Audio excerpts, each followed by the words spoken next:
mbokk yi conférence de presse bi li ko waral mooy waxtaanaat ak askan wi waxtaanaat ak àddina si ci li nga xam ne mooy raam ay weer a ngi ay at a ngi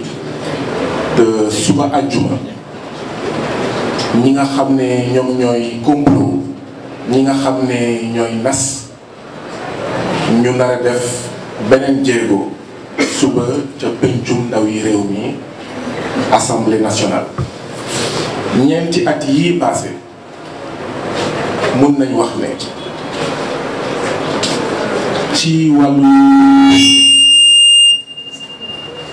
ci wàllu yëngu-yëngu politique amul koo xam ne moom la ñu gën a saaga moom la ñu gën a seetantal moom la ñu gën a teg ci boppam ay tuuma yoo xam ne dara du ci dëgg que Ousmane Sonko président Ousmane Sonko bi nga xam ne moo jiite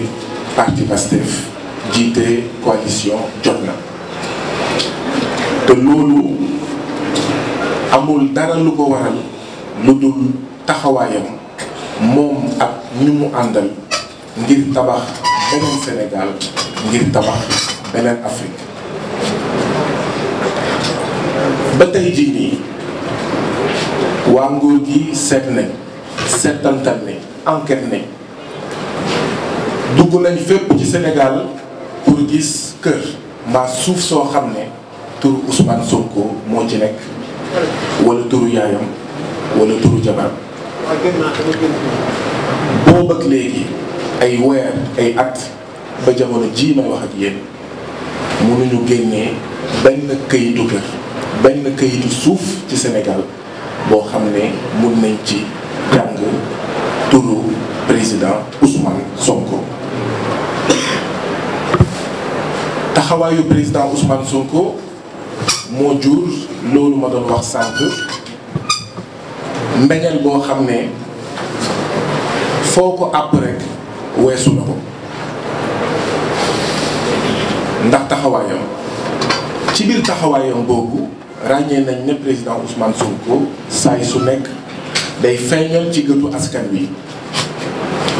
saytuwin boo xam ne du saytuwin bu mucc ayib saytuwin boo xam ne moo waral Sénégal bokk ba tey ci ñaar fukki réew ak juróom yi gën a ndóol ci àddina di feeñal di wane naka la ñi nga xam ne ñoo ngànk réew mi naka ñi nga xam ne ñun ñoo leen fal te ñu war a am taxawaayu surga askan wi di luubalee alalu askan wi di tong-tong alalu askan wi ba tax ñu am jafe-jafe ci njàng ci wér-gu-yaram ci mbéy ci kaaraange ci fànn boo jël ci noonu le président Ousmane Sonko feeñalee li ñuy woowee ay weerandi yi coowal 94 milliards yi ngeen dégg coowal 94 milliards yooyu du dara lu dul président Ousmane Sonko feeñal ne dafa am ñoo xam ne ñu jiital si Mamour Diallo di liggéey pour état du Sénégal bokk APR naka la ñu kii moowee suuf soo xam ne moomuñu ko suufu jàmbur muy famille Ndoye bëgg ci dund bëgg ci tedd bëgg ci am xaalis bëgg ci luubal ñi nga xam ne ñoom ñooy famille Ndoye waaye tamit luubal état du Sénégal bu ñu waxee état du Sénégal wax askan bi bu mu amee ak léegi président Ousmane Sonko porté na plainte ca OFNAC ñu koy fàttali weeru mai ci atum 2018 ca IGE ca mois de mai 2018 ci procureur de la République mois de mai 2018 bi ci mujj mooy doyen des juges ci weeru août 2019 boobu ak léegi plainte yi ngeen di dégg yépp président Ousmane Sonko moo ko bind moo ko déposé amul keneen ku fi bind plainte amul keneen ki nga xam ne pare na ba jamono ji ñuy wax ak yéen dem fa mbaxane doonee benn. bu ngeen seetluwee plainte yi mu déposé ñett yi mois de mai 2018 la bi ci mujj muy mois de août 2019 lëkkaloo bi nga xam ne ñii bëgg a yàq xelu askan wi moom la ñu bëgg a jëfandikoo muy lëkkaloo wala ndaje diggante président Ousmane Sonko ak ñi nga xam ne ñoom ñooy famille Ndoye yi bëggoon Ousmane Sonko défendre leen ndaxte Ousmane Sonko expert fiscal la ndaje boobu mu ngi am août 2018 date yi nag jamono yi nga xam ne ci la mbir bu nekk amee dafa am solo dafa porter plainte OFNAC mai 2018 ndaje ak famille Ndoye mu ngi am août 2018 mu porter plainte IGE mai 2018 ndaje ak famille Ndoye am août 2018 mu porter plainte ci procureur de la République mai 2018 ndaje ak famille Ndoye am août 2018 mu mujjee ginnaaw bi nga xam ne procureur dafa wax ne moom Baye Sall la procureur Sall la procureur APR la ginnaaw bi nga xam ne boobu ak léegi mu ngi nelaw ni la yonki door ci la saisir doyen des juges août 2019 ndaje ak famille Ndoye am août 2018 donc xam ngeen ne kon président Ousmane Sonko xaarul xam famille Ndoye xaarul ndaje ak famille Ndoye ngir def li nga xam ne mooy taxawaayu képp ki nga xam ne moom la ñu mën a woowee aji bëgg réew maanaam patriote. ba tey jii nii gisu leen benn plainte Mamour Diallo gisu leen benn plainte ñi ànd ak Mamour Diallo ngir luubal famille Ndoye luubal état du Sénégal luubal askanu Sénégal. président Ousmane Sonko porté plainte ba tey jii ni ñuy wax ak yéen tribunal procureur yoon defagul li nga xam ne moom mooy liggéeyam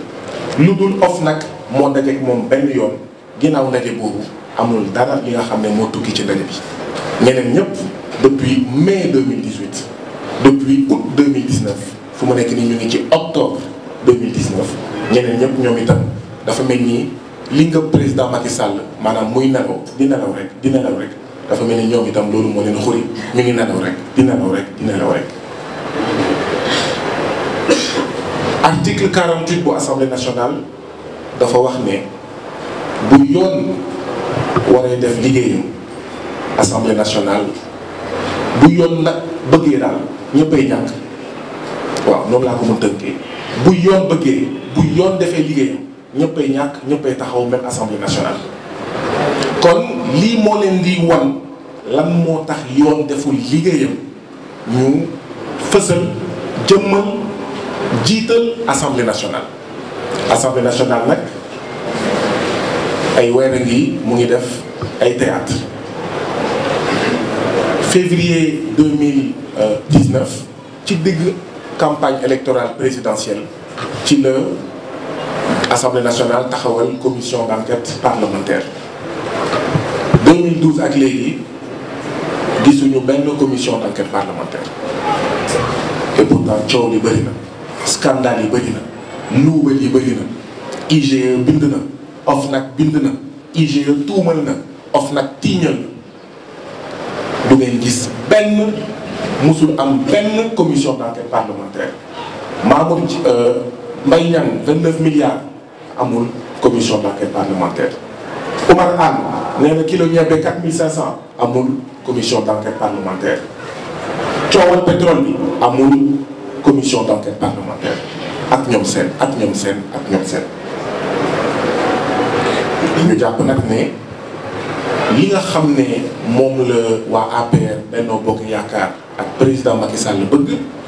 mooy fajal seen bopp or ci wàllu yoon dañoo nekk ci république kenn amul sañ-sañ fajal boppam lan moo tax ñu ne fajal sa bopp mooy Ousmane Sonko jiite Pastef jiite coalition Jotna tuumal ki nga xam ne mooy Mamour Diallo bokk APR ñu ne commission d'enquête parlementaire moo leen di àtte commission d'enquête parlementaire boo xam ne biñ koy taxawal benn membre opposition nanguwul bokk ci waa APR rek ñoo ci bokk ak waa Benno Bokk Yaakaar loolu mooy fajal sa bopp maanaam ñu bëgg a àtte doomu Pastef doomu coalition Jotna ak ki nga xam ne mu ngi bokk APR ñu ne waa APR kaay leen àtte maanaam assemblée nationale maanaam commission d'enquête parlementaire kon li ñu bëgg mooy fajal seen bopp bëgguñu dem ci yoon bëgguñu dem tribunal ñu ne loolu nag mënuñu ko nangu tey mënuñu ko nangu ëllëg.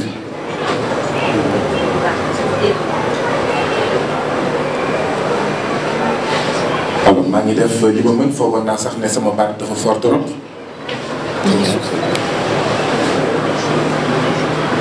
donc dañoo bëgg fajal seen bopp loolu laa doon wane sànq ne commission d'enquête parlementaire bi sax amul benn dignité mënuñu ko fulal ñun mënuñu ko faydaal ndaxte képp kuy nitu dëgg nangu woo bokk ci commission d'enquête parlementaire boobu ñi ci nangoo bokk mooy ñi nga xam ne ñoo bokk APR ak Benno Bokk Yaakaar loolu lu muy wane mooy ñii bëgguñu procès mooy ñii bëgguñu tribunal mooy ñii bëgguñu dem fi nga xam ne foofu la mbaxane doonee benn ñii bëgguñu lu leer ñii bëgguñu askanu Sénégal xam li nga xam ne moom mooy dëgg bi ci coowal 94 milliards yi moo tax rek ñun waa Pastef ñun waa coalition Jotna ñu ngi naan dañoo bëgg procès dañoo bëgg dem tribunal dañoo bëgg dem fi nga xam ne foofu la mbaxane doonee benn nga bëgg président Ousmane Sonko wala nga ñàkk kaa bëgg ñun ñëpp war nañ ànd nangu ne bu dee dafa am kut xanaa kay yoon moo leen mën a àtte loolu même ñi nga xam ne dañoo bañ président Ousmane Sonko bu dee am na ku ko bañ même ñi nga xam ne d'accord ñu ak président Ousmane Sonko ci wàllu gis-gis politique war na mën am quand même consensus politique ci réewu Sénégal ci ne bu ñaari nit jotewee yoon moo leen di àtte nitu dëgg yi aji bëgg réew yi démocrate yi progressiste yi kilifa diine yi ñu ngi leen di ñaax ñu wax li nga xam ne loolu mooy dëgg lii di dëgg nag mooy bu ñaari nit jotee yoon moo leen war a àtte lii nga xam ne moo am moo di ne président Ousmane Sonko ak ñi mu àndal dañoo tiital président Macky Sall ak ñi mu àndal président Ousmane Sonko mu ngi amoon 37 000 voix ci élection législative yu 2017 ñu teg ci at ak genn wàll ca élection présidentielle bu février 2019 mu am 600 000 voix maanaam def ko multiplier par 20 li mu amoon ci élection législative ci at ak genn wàll ñi nga xam ne nag ñoo ngànk nguur gi di ci noos di ko séddoo bukki bëgg ci moy bëgg ci des dañoo am tiitaange ci ne bu dee ci at ak genn wàll président Ousmane Sonko ak ñi mu àndal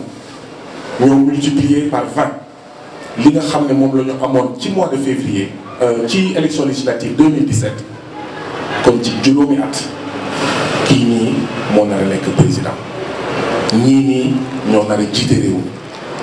te comme xamewuñ leen caaxaan comme xamewuñ leen tappale dinañ yore réew mi ci anam bu mucc ayib dinañ seetantal dinañ génnee dossier yi nga xam ne dañoo yàqal askanu Sénégal dañoo luubal askanu Sénégal tiitaange googu rek moo ngëpp ñi nga xam ne ñoom ñooy président Macky Sall ak ñi nga xam ne ñoo fi nekk président Ousmane Sonko nag ci njabootu aji bëgg réew yi nekk ci Sénégal mooy ki nga xam ne moom la baatam gën a kawe mooy ki nga xam ne moom la askan bi gën a xam moo tax ñu bëgg nag jël kooku faagaagal ko moo tax nag ñu bëgg a jël président Ousmane Sonko sàkkal ko pexe ñun nag ñu ne du fi amee tey du fi amee ëllëg ñun nag ñu ne président Ousmane Sonko kenn du ko laal wala boog ku ko fas yéene laal ci suñuy yaram ci suñuy néew nga nar a dox. may laaj askanu Sénégal ñuy laaj askanu àddina si sépp ndax yow yaa def war na mën a tax ñu ne nit dañ ko tëj ñu ne nit dinañ ko xañ mandat député woon ñu ne nit dinañ fexe ba du mu nekk candidat élection présidentielle yii di ñëw waaw ndaxte ñun dañoo gëm ne plan wu président Macky Sall ak ñi mu àndal bokk na ci Mamour Diallo porté plainte pour diffamation waaw ñu ne président Ousmane Sonko li mu wax du dëgg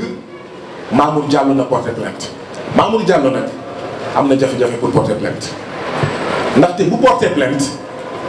yoon def liggéeyam tribunal def liggéeyam président Ousmane Sonko nag dem ci tribunal dem ci kanamu yoon génnee ay firndewam ndaxte nag ñun ñoo ne président Ousmane Sonko li nga yor na nga ko denc na nga ko nëbb ba keroog ngay dem ci kanamu yoon benn ñun yaa xam te nañ Mamour Diallo porté plainte waaye Mamour Diallo ak pression yi muy subir yëpp ñu naan ko portel plainte waa APR président naan ko Mamour portel Mamour bëggul porté ndaxte Mamour xam na li mu def moom ak ñi mu àndal Mamour xam na li mu def waaye ñun dañoo bëgg mu porté plainte ay Mamour porté ñaareel bi muy dañoo bëgg a accuser président Ousmane Sonko diffusion de fausses nouvelles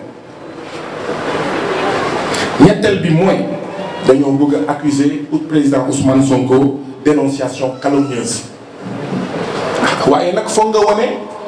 diffusion de fausses nouvelles maanaam xibaar yi mu joxe naka la nekkee ay xibaar yoo xam ne du dëgg te loolu foog nga dem ci yoon boo bëggee wax dénonciation maanaam calomnieuse maanaam da nga tiiñal doomu aadama ci loo xam ne du dëgg foog nga dem ci kanamu yoon itam génnee li nga xam ne mooy preuve yi ñu njort ne itam li ñu bëgg a toppee président Ousmane Sonko bu ñu toogee seetaan ne tekk ne meng mooy atteinte à la sûreté de l'État loolu bokk na ci li tax Pastef ak président Ousmane Sonko ne bëgguñu bal tàkk bëgguñu xeer naaw loolu moo tax ndaxte xam nañ ne bu fi xeer naawee bu fi bal tàkkee fekk ne président Ousmane Sonko waxoon na ñëpp génn leen for leen xeer yi jël leen chaîne vélo yi lu fi am dinañ sax complot fay ay doomu aadama ñu génn taal ay pneu fay ay doomu aadama ñu dem fekk député yi dóor leen balaay suba ñu fay ay doomu aadama ñu def naka sudul noonu ñu jiñ ko président Ousmane Sonko ne ko atteinte à la sûreté de l'État juróomil bi mooy bokk na ci li ñu namm mooy li ñu defoon président Khalifa Sall mooy nangu yére député bi juróom-benneel bi mooy recel de documents administratifs ñii naan na ko génnee nañu wax Mamour mu porter plainte nañu dem tribunal ndaxte assemblée nationale du moom mooy àtte du ci télé la ñuy àtte du ci conférence de presse la ñuy àtte dañuy dem fa mbaxana doonee benn loolu nag la ñu njort ne moom la waa APR ak waa Benno Bokk Yaakaar di nas ngir fexel président Ousmane Sonko lim naa fi juróom-benn yi dinañ si def benn wala ñu boole yëpp ñu koy tegle benn par benn ba keroog ñu naan xëy na sax buñ ko jéemee tëj mu métti ci ñoom ñu ne waa léegi ku ñu dàq assemblée nationale ba pare dàq ko ci fonction publique yow mënatoo nekk candidat élection présidentielle moo tax ngeen dégg seen mbokk Benno Bokk Yaakaar bi naan waaw léegi dinañ xool yoon boo xam ne àtte boo xam ne dinañ ko voté assemblée nationale ngir fexe ba ki nga xam ne dàq nañ ko fonction publique ak dàq nañ ko assemblée nationale dootoo mën a nekk d'accord candidat élection présidentielle lii la ñu wax ne duñ ko seetaan lii la ñu wax ne du fi amee lii la ñu wax ne dinañ ko wax askanu Sénégal wax ko opinion publique internationale ngir nit yi xam ne ñu ngi nas ñu ngi complot ay weer ngi ay at a ngi te gëmuñu ne ñii dinañ ñëw ba toll fii te xëy na ñu dellu ginnaaw pour ñun seen plan bi dinañ ko wëyal ba Ousmane Sonko ba su élection présidentielle mu fekk ko kaso wala ba su élection présidentielle ñu ne ko munoo nekk candidat ni ñu def président Khalifa Sall ni ñu def président Karim Wade moo tax nag ñu ne askanu Sénégal rawatina jigéen ñi rawatina ndaw yi ñoo war a toog dañu seetaan loolu seetaan nañ ba ñu def ko président Karim Wade seetaan nañ ba ñu def ko Khalifa Sall waruñu toog seetaan ba ñu def ko président Ousmane Sonko ndaxte fi mu nekk nii bu dee mën nañ ko def Ousmane Sonko mi nekk député mi am baat ak tur ci Sénégal ci Afrique ak ci àddina si yëpp kon ça veut dire que citoyen lambda ki nga xam ne kenn xamu ko ki nga xam ne loxoom jotul digg ginnaawam ki nga xam ne nekkul député ki nga xam ne presse bi xamu ko kon kooku mu ngi dee ci biir dëkkam mu ngi dee ci biir département am kon ça veut dire que kooku lu raw li ñuy def président Ousmane Sonko dinañ ko def donc fokk askanu Sénégal xam ne danger bi mu ngi ci moom bu ñu nanguwee kenn ku mel ni Ousmane Sonko ñu def ko li nga xam ne jaaduwul dëppoowul ak yoon kon ñun ñëpp suñu bakkan mu ngi ci xottu gerte loolu mooy li nar a am ajjuma suba bu ñu toogee seetaan bu ñu nee tekk ne meng waaye suba itam li nar a am bokk na ci yokk pàccoo bi yokk seddoo bukki bi bii président Macky Sall bii président assemblée nationale bii président HCCT bii sama rakk Aliou Sall bii sama rakk sama goro Mansour Faye ndaxte suba itam te assemblée nationale bokk na ci li ñu nar a def yokk limu commission yi or bu ñu yokkee limu commission yi dafa nar a yokk xaalis bi nga xam ne askanu Sénégal da koy dugal ci politiciens yi da koy dugal ci li ñuy woowee train de vie de l'État ndaxte bu ñu créer commission bu nekk dina am budget waaye itam bu ñu créer commission bu nekk dina am président te président bu nekk yaa ngi am salaire privilège avantage de ministre yaa ngi amoon benn oto dinañ la jox ñaareelu oto ñu jox la 1000 litres d'essence ak ñoom seen ñu jàpp ne loolu nag dafa ñaaw ci jamono ji nga xam ne béykat bi amul machine njiikaay yu doy amul jiw yu doy ci jamono yi nga xam ne kaaraanga bi doyul ci jamono yi nga xam ne jigéen ñi amuñu sage-femme ak pédiatre yu doy ak gynécologue yu doy ci jamono ji nga xam ne suñu policiers yi suñu takk der yi militaires yi ak ñoom seen payoor yi néew na te seen jumtuwaay néew na seen lim néew na ci jamono yi nga xam ne juge yi sax dañoo manqué le ndaxte ñoom ñoo wax ne li ñu manqué le ci juge fii ci Sénégal toll na ci juróom benn téeméer jamono ji nga xam ne ndaw yi am nañ jafe-jafe am fu ñu jàngee nee nañ am na lu ëpp juróom benn junni abri provisoire jamono ji nga xam ne depuis 2014 gouvernement bi mu ngi signé ay accords réalistes et réalisables ak enseignants yi ak waa kër docteur te président Macky Sall defu ci dara defu ci tus ñu jàpp nag ne réew moo xam ne yaa ngi bokk ci ndaare yi yaa ngi bokk ci réew yi gën a ndóol ci àddina war nga tal leneen lu dul yokkal say politiciens yi nga xam ne tàccu saaga teesante xasante loolu dong lañ fi nekkee ndaxte assemblée nationale gii dafa fi liggéey boo xam ne war naa mën a tax ñu ne dañu yokk commission yi. mooy bokk na ci liñ ci namm fexe ba askanu Sénégal bàyyi di laaj seen 400000 fexe ba askanu Sénégal bàyyi di laajte moomeelu askanu Sénégal ci am-amam moo xam zircon le fer pétrole gaz ak ñoom seen. askanu Sénégal fexe ba fàtte ne mënuñu am réew bu mel ni Sénégal yàlla may ko alal bu dul jeex ba pare bokk ci réew yi gën a ndóol loolu tamit bokk na ci li nga xam ne moo tax ñuy jéem a faakaagal ñuy jéem a fexeel ki nga xam ne mooy président Ousmane Sonko. pesum kanam nag borom moo koy fajal boppam foofu laay daanelee pesum kanam borom moo koy fajal boppam lii ñuy def lii ñuy bëgg a def du président Ousmane Sonko lañ koy def liñ koy def mooy aji bëgg réew mooy patriote yi nekk ci Sénégal ñi koy def mooy askanu Sénégal mi nga xam ne dafa namm génn ci ndóol namm génn ci sous-développement namm génn ci ñàkk ak jafe-jafe yi nga xam ne ci lay dundee lii ñuy def buñ ko toogee seetaan mënuñu toog seetaan ñuy sàcc suñu tey di sàcc suñu ëllëg mënuñu toog seetaan ñuy sàcc suñu tey ak suñu ëllëgu doom ak i sët donc li ñuy wax askanu Sénégal jigéen ak ndaw mag ak góor mooy ngembu leen pare ngir bëri ak ñi nga xam ne dañoo bëgg a sàcc suñu tey sàcc suñu ëllëg jaarale ko ci fexeel ak faagaagal président Ousmane Sonko maa ngi leen di gërëm di leen sant.